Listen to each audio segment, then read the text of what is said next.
Bon, bien, bonjour Francis. Bonjour. Aujourd'hui, nous sommes à Saint-Damas, dans un champ de production de semences du blé major. Et Francis Dion, qui en est le producteur, a remporté le prix du plus beau champ de blé au niveau local par la Société d'agriculture de la vallée des Mascoutins. C'est bien ça? Exactement. Oui. Donc, j'aimerais ça, Francis, que tu nous parles un peu là, de cette belle réussite-là. Quelle est la régie de culture que tu utilises pour en arriver là? Bien, nous autres, le blé, premièrement, c'est toujours fait sur une rotation d'une année précédente de soya.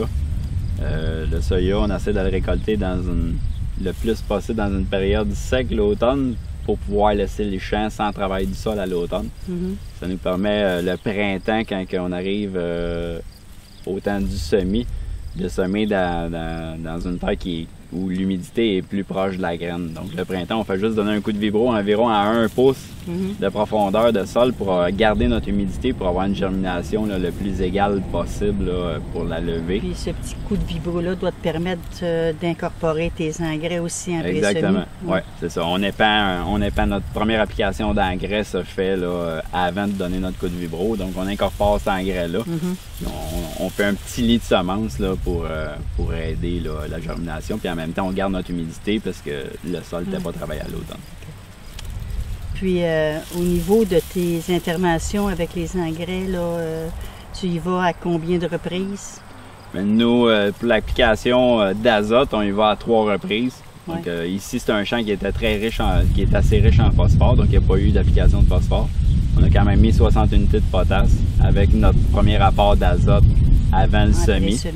Puis ensuite, notre deuxième apport se fait début montaison, donc quand le talage est terminé, parce qu'on ne veut pas trop favoriser le talage non plus, on va avoir des belles plantes maîtresses. Exactement, mais ton taux de semis témoigne aussi que... Exactement. Ça a été semé à 150 livres à l'acre, ici. Ce qui fait quand même 180-185 kg à l'hectare environ. Et puis, intermédiaire entre le conventionnel et vraiment l'intensif. Oui, c'est ça. Puis c'est ça. Fait que si on favoriserait trop le talage en faisant une application d'azote hâtivement, ça le ferait taler beaucoup puis monter très haut. Ça ferait en sorte que la verse, on aurait plus de problèmes de verse. Fait que la deuxième application, il va vraiment début montaison.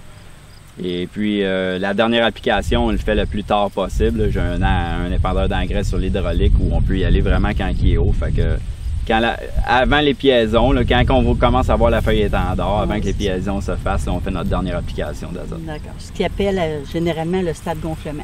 Exactement. On essaie d'y aller le plus tard possible. On ne veut pas que ça soit commencé à pied, parce qu'on a aussi notre application de fongicide à faire quand les piaisons commencent. Oui, le fongicide, c'est quand même une fenêtre assez courte pour faire ce produit-là. Oui, exactement. Mais la première année, je l'ai fait faire à forfait, puis j'aimais pas les délais que représentait le forfaitage.